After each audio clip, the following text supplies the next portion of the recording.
drops and markets are going to go up and they're going to go down. Yeah. But you know what? We have to rebuild our country. Our country has been stripped of its jobs, of its factories. And I'm tired of seeing where they build apartments, cheap apartments in an old broken down factory. But you have factories all over the place that are empty from many decades ago. And we're going to change it around. And it's all taxing policy. You know, it's really a policy because we have great workers, great people. It's really a policy of taxing and incentives. And I'm bringing the incentives back. And I'll tell you what, numerous plants, and I don't want to mention specifically, but I'll mention this one, numerous plants in Mexico and other places that were under construction or soon to be under construction are now coming here, and they've dropped that because it was unfair what was happening. Mexico, they were building cars. They were selling them into the United States with no tax, no nothing. And in the United States, we were allowing them to take our jobs and take our factories. And we don't do that anymore. I don't see it at all. I think this country is going to boom. But as I said, I can do it the easy way or the hard way. The hard way to do it is exactly what I'm doing, but the results are going to be 20 times greater. Let me get in a one of these of a Tesla. You want my notes? Yeah. They gave me notes. I said, I'm not Biden. I don't need notes. Think Biden could get into that car? Sailor, that may be one of the dozen best presentations I've ever heard in my life. Honestly, what a... And to all of you, you are the future.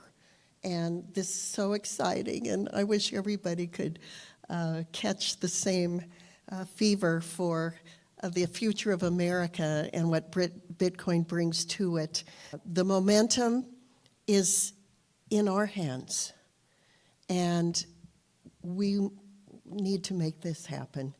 Thankfully, President Trump is with us, and the opportunities are boundless.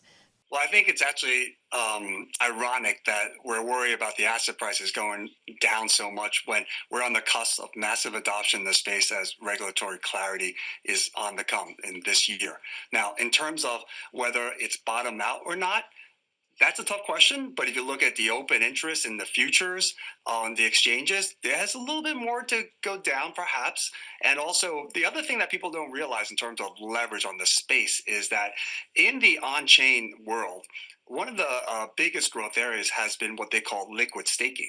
And liquid staking is nothing more than rehypothecation, allowing your Ethereum to be collateralized and to be staked and restaked. It's literally no different from what we saw in 2007, 2008. So now with this down market, that there's a lot of liquidation of that because they're unwinding that leverage. So that is happening on-chain in terms of some leverage unwind. But you're right, it's nowhere near what we saw in those centralized wallets with the leverage back during the FTX timeframe. Where we were in the weeks after the election. I think it's naturally going to happen. I mean, there's now more refining of the Genius Act, which is basically the Stablecoin Act. That will go into place. And then stablecoins are the big unlock in terms of adoption. So you have adoption that's going to happen when regulatory becomes more clear. We are working with so many different companies like the Cleveland Cavaliers, trying to put an entire loyalty fan base engagement system on chain so they can have better understanding of what their fan base is actually doing by using payment rails, using stable coins possibly. I mean, there's just a lot of adoption that will come and that will reverse a lot of this trend. There's also more access. I mean, today, Van Eck just announced that they register for a Avalanche ETF. That's huge. There's more access. It's a convergence of traditional finance with the crypto asset class. And I think people should be more excited than ever right now. Ironically, the asset prices are doing the opposite. CBDCs introduce significant privacy risks and are fundamentally the antithesis of American values. On the other hand, this stablecoin bill can bring traditional finance on-chain at a global scale while preserving privacy, individual sovereignty, and free market competitiveness. This underscores why we must prioritize pro-stablecoin legislation alongside anti-CBDC legislation. Welcome to the Crypto Teacher. And you know I come back with that video just to make you think. Don't forget to like and subscribe to the channel. And make sure you're joining the Patrons. If you're not a part of the Patrons, make sure you're hitting the Cash App. And also, guys, make sure you go like and follow the TikTok. More videos to come. And we have Trump and the Trump administration are revealing a plan step by step. And Trump talks about the rebuilding of America. And we know what he's talking about. He's talking about that fourth industrial revolution. Unfortunately, the sheep stay distracted on things that don't matter. And we know when that happens, the NWO is definitely building. And we're definitely seeing building happening right in front of our eyes. And Trump said he can do it the hard way or the easy way, but he'd rather do it the hard way, and it's going to pay off later. And that's destroying this legacy market so the fourth industrial revolution can rise, where the robots, algorithms, and drones take this economy over, pay each other with crypto, and the sheep go inside the metaverse. And Trump said they gave him notes, and I'm not biting. And you have to love Trump because he's having fun with this on his way to this new digital economy. Remember, guys, technology can be used for good or evil. And remember, the crypto teacher told you. And we have Loomis resubmits the Bitcoin reserve bill, wants to buy that 1 million Bitcoin. And I don't see that happening, even if she says Trump is behind her. Now we have John Wu of Ava Labs says adoption is here, but everybody's looking at the price. And we know that's what the sheep do. You can't look at the price while they're building. You can go to a lot of stocks, Amazon, Netflix, Uber. These companies went a whole 10 years making no profits. You don't hear anything about it, but they went a whole 10 years with no profit. And how was they able to get away with that? Because they were the setup for this digital economy. You can tell the NWO cryptos and the NWO stocks. And remember, the crypto teacher told you. And I tell you all the time, staking is very important, but staking is all about timing. And we have a lot of selling pressure and cryptos and stocks. But remember, guys, this is all an algorithm. And until the Fed makes a move, we're going to continue to pump and dump. But if you're a trader, you're loving the volatility. And cryptos, you get them for a cheaper price. And then also in stocks, we know they're too expensive. And they let some of the air out the bubble.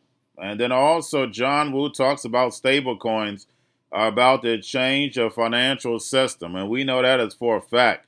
And we have Tom Emmer on the Genius Stablecoin bill that I went over earlier today. Stablecoins are nothing but digital dollars. They are the foundation of this new system. But then on top of it, they're programmable. And they're selling the American people that stablecoins are the way to go and not a CBDC. But guys, we know if the government is giving you stablecoins, they can program them and tell you what, when, and how to buy. It'll be no difference from a CBDC. And remember, the crypto teacher told you. And we have Apple is going to be revamping their system. And we know they're getting ready for this digital economy. We can look at these Chinese phones on YouTube. They're way more advanced than what we have. And believe me, Apple has Apple 2000 sitting in the back. And remember, the crypto teacher told you. And we have Larry Summers has a 50% chance of a recession. And all of a sudden that we're in a correction period, the mainstream media is now telling you a recession is coming. And again, I told you a recession happened back in October of 2023. Right now, we're in a Great Depression. And remember, the crypto teacher told you. And we have Lucknick says a recession is worth it, but then played the Hegelian dialectic, says if we do go into one, it's Biden's fault. And we know how politicians work. And we have the House passes a spending bill. Keep spending that money. And it's about to go to the Senate. And don't forget, guys, we're going to have midterms. Once we get midterms, Republicans will no longer have the House and Senate. And that's when the climax of this movie is about to begin. We're going to have a reset this year, and it's going to lead to something bigger next year. And remember, the crypto teacher tells you. And we have 401ks. Since the downturn of the market, people are starting to move money. And I've done plenty of videos on 401ks on King's YouTube channel. All they have to do is go over there and check it out. But for these last 10 years, you haven't had to worry about your 401k. But now we're going to start seeing more layoffs. Plus, it's time to build this fourth industrial revolution. You had $4 trillion come off the stock market in that short period of time. Where is that money going to? You have to ask yourself that. Where is this money going? It's going to the new digital economy. And remember, the crypto teacher told you. Because he knows when it comes to the NWO, it's all planned out. You have a wonderful day. Everybody, Apple is reportedly getting ready for a major software overhaul for its iPhone, iPad, and Mac computers. Bloomberg reports the latest updates, due later this year, will amount to some of the biggest in the company's history and are aimed at making Apple's operating systems more consistent across its devices. The report says that they are loosely based on the software from Apple's Vision Pro and will change the interface that users see, including the style of icons, menus, and apps that. And I think you have to say that there's in the range of, I'd say still slightly below, a 50% chance of a recession starting this year. Short-term recession. These policies are the most important thing America has ever had. So it is worth it. It is worth it. I don't think the only reason there could possibly be a recession is because of the Biden nonsense that we had to live with. So, the House has now passed a bill that will keep the government funded until at least September 30th, doing that with nearly all Republicans voting for it, plus one Democrat as well. The only Republican to vote no is Thomas Massie. And look, Melissa, this was a very difficult vote for a number of Republicans. They don't like voting for continuing funding. They wanted to find ways to reduce it, but many of them got personal assurances from Trump and Trump's team that if they made this vote now, they would be able to vote for reduced funding and larger cuts further down the road. Now, of course, this is going to the Senate, and the game changes there. Market volatility prompting a surge in 401k trading activity. For a look at what investors are thinking, CNBC's Sharon Epperson sat down with the CEO of Empower, the nation's second largest retirement services company. Right now, no longer are many investors doing a buy and hold strategy. Some who have individual mutual funds or ETFs, some of those individuals are moving to more of a stable value type investment. But we're not seeing widespread capitulation despite the downturn. About 60% of 401k participants are invested in target date funds. Murphy says most of those investors are staying the course. But other data shows that trading activity in 401k plans has doubled in the last 3 weeks, most of it in the last week. More than half of outflows in 401k plans in the first week of March came from large cap U.S. equity funds. Meanwhile, in terms of inflows, about 40% of those inflows went into stable value funds. Now, meanwhile, the 401k industry is also bracing for what could happen with the impact of layoffs on investors' retirement savings strategies. When you have a downturn like this and you have concerns about the viability of one's role and whether they're going to keep their job, because it is a relatively weak job market right now, you'll see people adjust their deferral rates and their savings rates. Murphy says he hasn't seen those changes yet, but he is going to be watching very closely to see the contribution rates that employees have as well as employers in the next couple months. Going to a different economy, and we're going to be learning more about that as we go. But clearly, we're learning that things can be done from remote locations. We're learning that technology can replace people even more than we thought. We're not going back to the same economy. We're recovering, but to a different economy. And it'll be one that is more leveraged to technology. And I worry that that is going to make it even more difficult than it was for many workers. In Silicon Valley and my friends who work in technology know that what we did to the manufacturing workers, we are now going to do to the retail workers, the call center workers, the fast food workers, the truck drivers, and then even bookkeepers, accountants, insurance agents, lawyers, and on through the economy. So what happened to the manufacturing workers is a very clear sign. And so we'll import Chinese-based CBDC technology. So it's going to be CBDC in a box provided to you by the People's Bank of China.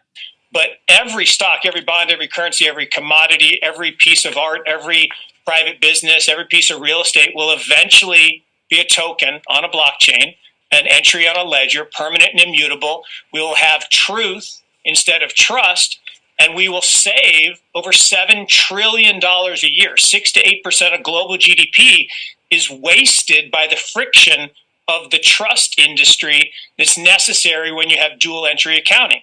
With triple entry accounting, which is what a blockchain is, we get rid of all of that friction. It's a beautiful future. Like what you see in China and their social credit scoring systems, right? If we get identity wrong, it could be a tool to enslave humanity. And if we get it right, it could be a tool to liberate humanity. And as an American, I'm obviously rooting for the one that's on the side of freedom. Bitcoin is an international asset. And also, I do believe the role of crypto is, it's digitizing gold. I actually believe this technology is going to be very important. Look at it. We have been part of a huge revolution in investing through ETFs. We believe that ETFs will be changing the whole way we invest. Many people still use it as a means, people are investing it for indexing. No, the majority of people who are putting money in in ETFs are active investors that are buying exposure. The entire bond market is being transformed as we talk right now. I believe the next generation for markets, the next generation for securities will be tokenization of securities. And if we could have that distributed ledger that we know every beneficial owner, every beneficial seller, we all have our code of who's buying, who's selling, instantaneous settlement. And think about it, it changes the whole ecosystem. Chinese bank ICBC has been hit by a ransomware attack, and the U.S. Treasury market, as a result of that, has been disrupted. This, according to the Financial Times. We're getting at more right now with Bloomberg's Shonali Bassick. Shonali, what do we know? Listen, we have the Financial Times now reporting that ICBC, one of China's largest banks here, was hit with a ransomware attack. And remember, they're a very significant intermediary in the Treasury market. The SIFMA has told its members that this has been part of the reason here that the system is kind of clogged up, if you will, during that auction that we saw a little bit before. The attack had prevented ICBC, according to the Financial Times, from settling Treasury trades on behalf of other market participants. A large executive at a major bank also telling the paper that such a large party on the fixed income clearing corp creates major concerns, potentially impacting the liquidity of Treasury markets. Now, it was not just a poor auction. It was absolutely lousy, and when the dealers have to step in to save a Treasury auction, that's a rare occurrence. And Cryptoteacher and the New World Order book, plus the 3 Kids books. It's time to re-educate. Also, new to cryptos, Coinbase, Bitrue, Binance. Do not forget book links and crypto links are in the description. The stock channel, guys. Don't forget to go like, subscribe, spread everywhere. You have your Kobo, your chip stocks, your banking, your gaming. While everybody's sitting at home, get home stocks, the Seaver, the biotech stocks. And while everybody's at home wishing, they were still getting that free money. What are they doing? Drinking and smoking weed. Don't forget about those stocks, and you have a wonderful day. The most powerful person in the world is the storyteller. The storyteller sets the vision, values, and agenda of an entire generation to come. Steve Jobs. And guys, you know I truly believe in this. When you look at the New World Order, they're the storytellers. And that's the reason why I wrote my New World Order book. But guys, now it's time to change the current generation. And I wrote 3 kids books. You know I love the Trinity because I understand the power that's in it. So I have 3 books. We have an opportunity to change the generation, to educate, not just me, but I want to show you that I take action on a daily basis. And I want you to take action on a daily basis.